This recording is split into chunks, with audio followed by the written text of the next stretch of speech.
President Trump has warned that Hamas will have hell to pay if it does not disarm quickly as part of the Gaza peace deal. Speaking in Florida at a news conference with the Israeli Prime Minister Benjamin Netanyahu, Donald Trump said the consequences of a failure to disarm would be horrible for Hamas and suggested other countries who supported the peace deal would be prepared to, in his words, wipe out the group.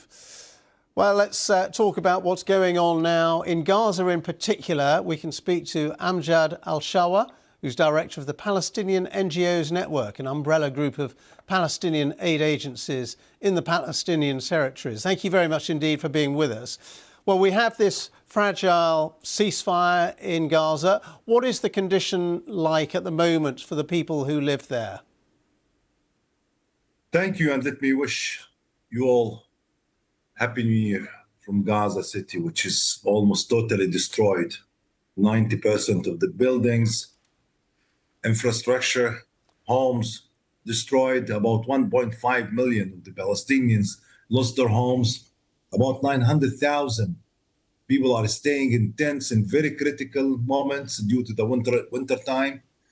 And this destroyed infrastructure, which was needed for intention from the international community, how people are staying in, how people are managing to live, while Israel continues its blockade on Gaza, denial of the entry of the basic needs, mainly the shelter items, which is people in bad need for. Gaza in need for food, for water, for everything that can help them to survive. Yes, we have ceasefire, which almost stopped this shooting, these military actions, but at the same time, we have this deteriorated humanitarian catastrophe with all aspects. And since the beginning of the winter, we lost 25 lives because of the flooding of water to the tents. About hundreds of tents were flooded, and in the same time, there is other hundreds which is blown up with the winds. And people has no space. Israel continue controlling about 60% of the Gaza Strip. 2.2 million are staying in about 90 kilometers only, with about 60 million tons of rubble of our homes or our infrastructure. Also, at the same time, there is about 900,000 metric tons of solid waste with this damaged, destroyed sewage system.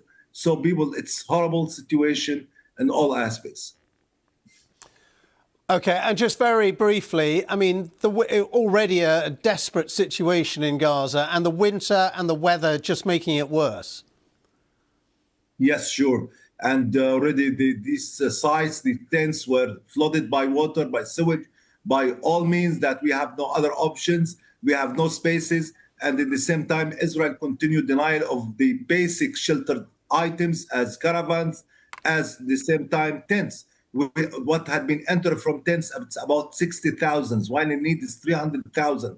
The tents are not a solution, but that's what's been allowed to enter till now. And we are calling all actors in order to pressure Israel to lift the blockade, to enter the heavy machines to Gaza to help us to level our lands, to remove the rubble, to remove the solid waste that became kind of critical in our lives. Thank you so much for being with us. Amjad Al-Shawa, director of the Palestinian NGOs Network there, talking to us from Gaza City.